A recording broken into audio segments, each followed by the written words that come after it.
Alright, so I want to take a look at this dash cam, but I'm going to cheat a little bit.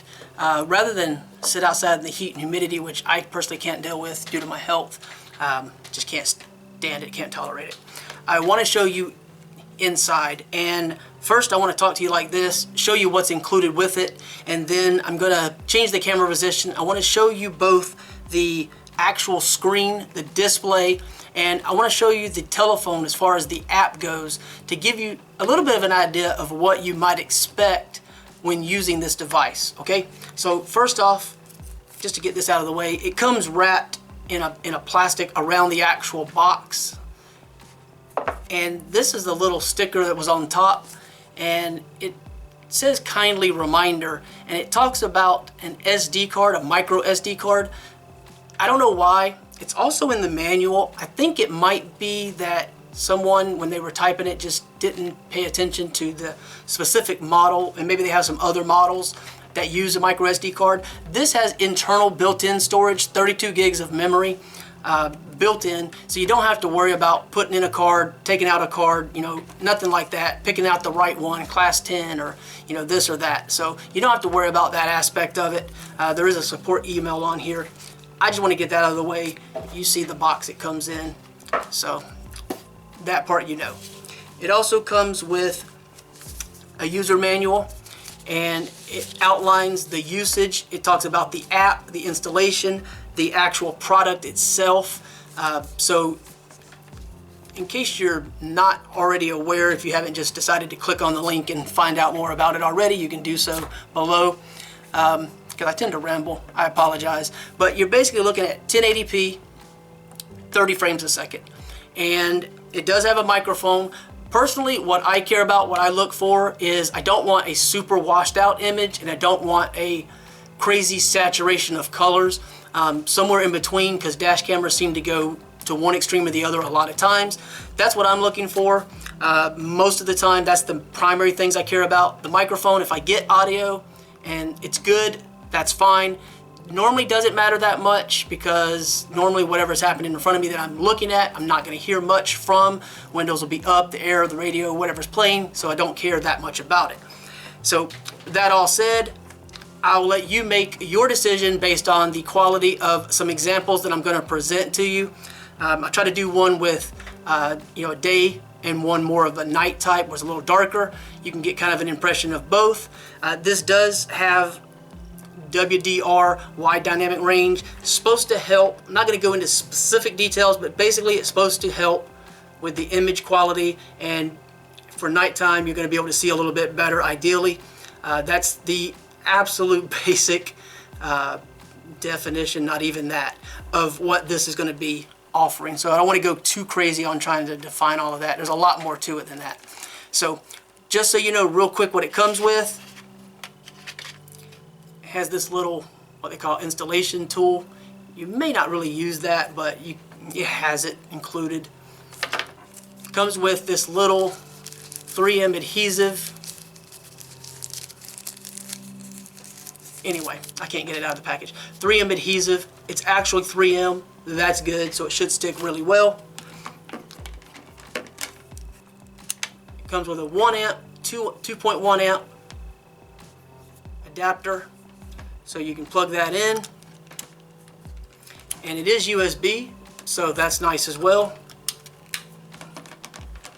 And then you have this crazy long, honestly I don't even know how long it is, but you have this crazy long micro USB cable. You have this little clip, and you can see this has 3M adhesive on it. You do have a little screw here so you can adjust the angle. And then you have a 3-inch LCD. You have touch capacitive buttons on the side. It's a little weird, takes a little getting used to, because it's very easy to touch them and not be sure if you've touched them, because there's no like click, you know, type button like this on the top. So if you push and hold this, you can actually turn it off and on. And if you just push it real quick, you can turn the screen off and on. And then on the bottom is a reset button. It's very easy to push that, so be careful not to push that. You have your LED here. This actually will flash, and you can actually use this to know about like the parking sensor and all that, which is outlined in the actual manual. So it has a parking sensor, so in the event like you turn off the car, if someone hits your car, you should be able to get a recording of that. You can do snapshots. There's a capacitive button for that. And you also have the microphone mute option on the LCD. So we'll take a look at that really quickly. I'm gonna cheat. I'm gonna plug it up with a little adapter that I have here. All right, so I just want to show you what all is included really quickly. Let's take a look at the actual LCD itself and just kind of breeze through the settings really quickly so you have an idea of what to expect. And then take a look at the app, which is actually nice because you can use the app to make pretty much all the adjustments. It's a lot easier than actually using the camera for me, especially if it's mounted and you're reaching, and depending on how far and how far it is, how big your vehicle is, how easily you can reach it. That could be a factor, so having it with the phone is a much nicer option, okay? So let's take a look at this and the app on the phone, okay? All right, so let's take a look at the camera.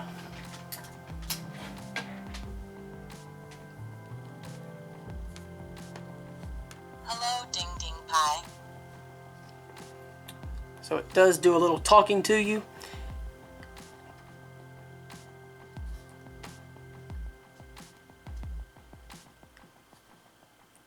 And we'll see if I can see the buttons well enough. Now if I push this button here on the top, as you can see, it turns the screen off and on, as I said. On the right over here you can see the Wi-Fi, the record, the timestamp. And you can see the microphone, snapshot. It's very sensitive.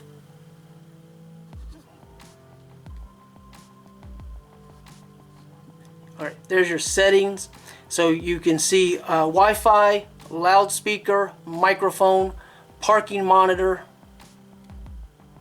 And you just tap the little down arrow. Again, I think that it's a little difficult to use these buttons for me. It has been because they don't seem to always realize when I'm touching them, or I'm missing them and not realizing it. You see it's a little bit laggy, as you just saw. So I hit the plus, the check mark. That's what turns it off and on. It's very sensitive. You're not touching the actual screen, you're touching beside of it, and I keep accidentally touching it, which makes it a little bit more difficult because I want to touch the screen because I'm so used to touch screen, and that's part of why it makes it hard for me to use it. So it is my fault more so. You're actually touching this area over here and I keep going too far over. So but there you can see the information. Hopefully this is showing up for you well enough, because I just want to kind of give you an idea of what to expect. But you can see it's actually very easy to use, very easy to go through the different settings. Alright, so that's what the camera itself looks like in terms of the menu options. So again, I just wanted to show you that really quickly. Let me show you the actual app.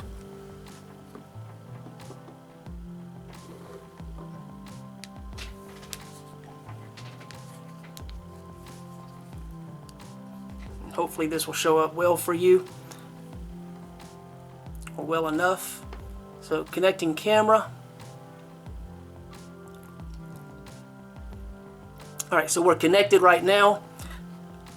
On the top right you can hit this little plus button and you can actually add a camera to the actual app in the event you haven't done so.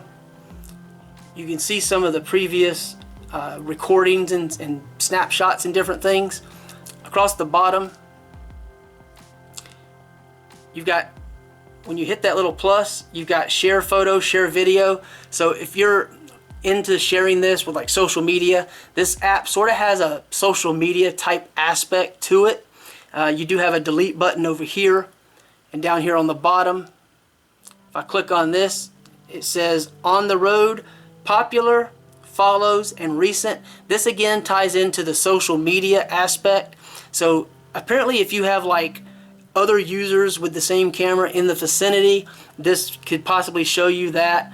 Or if you're into that and you start getting, you know, the interaction with social media, you can do something with that. I'm not into that aspect, so I can't speak to that too much. So I won't, you know, talk to you too much about that aspect.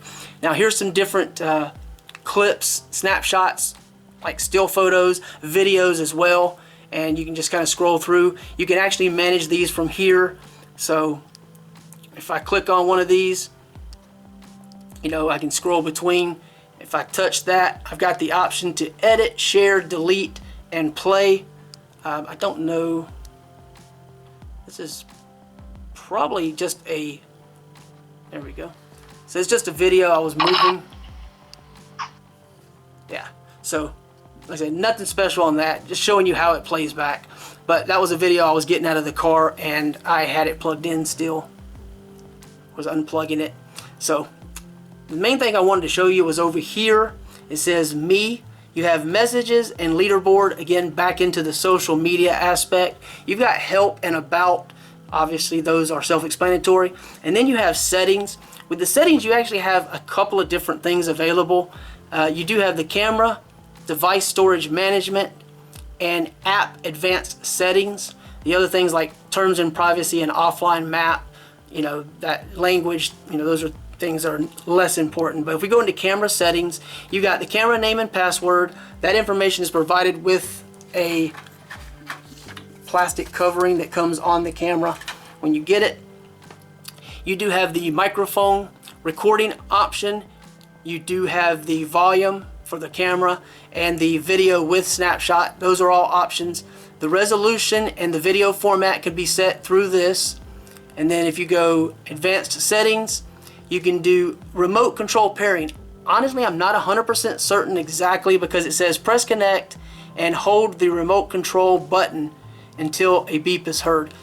Not important to me. I won't go into that. You do have startup sound, date and time. I'm fine with those. You have your post parking video, and it's kind of messed up right there, but it says something about the mode, like lapse recording, normal or time lapse. And I'm going with normal. And then you have the time, 15 minutes, 1 hour, 6 hour, and 24 hour, or it says not shut down. And it's battery protection for parked vehicles. Select the duration. When the car is stopped for the amount of time, the device will automatically switch off to save power. Then you have the sensitivity, and of course that's going to be like for impacts and such, how sensitive you want it to be. You can turn that off. I would suggest leaving it middle. That is already pretty sensitive from what I found.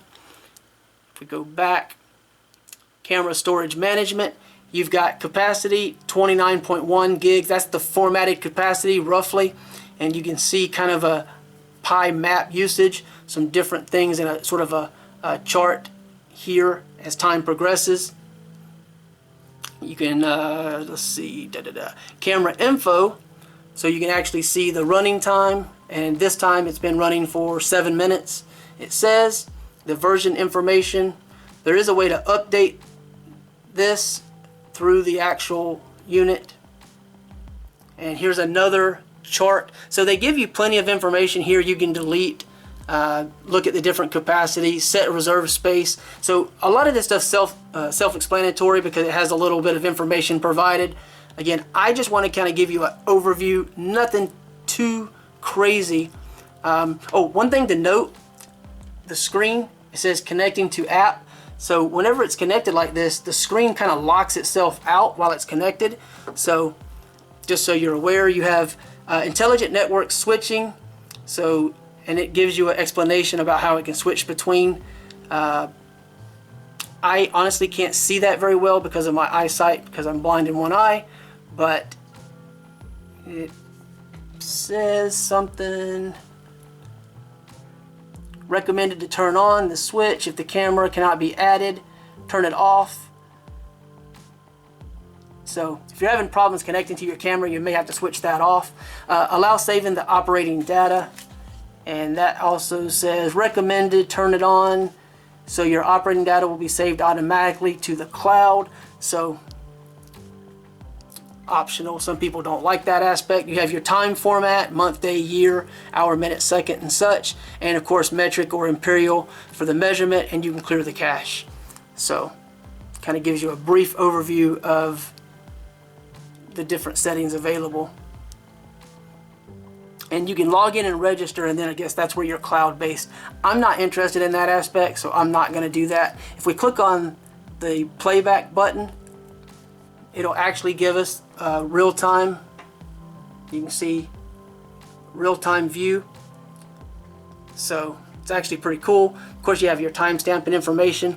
Anyway, I just wanted to give you kind of a brief overview of the different aspects, and I just touched the buttons on the back again. So it's doing snapshots and video because of the vibration and such. So you can see the green light here. Again, this part and these buttons locked out because we're in the app. I'm gonna get out of the app. And I don't know if you saw, but as soon as I exit out of the app, we have full control back on the camera. So hopefully that gives you a little bit of an idea of what to expect with this, and it really comes down to personal preference, but as far as the actual video quality, so I want to show you some examples, hopefully that you can kind of decide on your own what you think. And other than that, I would suggest you check out the link below the video. You can read more about the specific information. Check out the first part of the video with some of the pictures that detail some of the specific information. Other than that, 32 gigs of storage, 140-degree field of view, 1080p, 30 frames per second. Again, there's a social media aspect. If you want to share the different video, control it, via the app, it's probably a lot easier to do a lot more because there's a lot more available in that regard. Full HD, WDR, night vision, and parking sensors. So that's pretty much a real quick rundown of what the specifications are.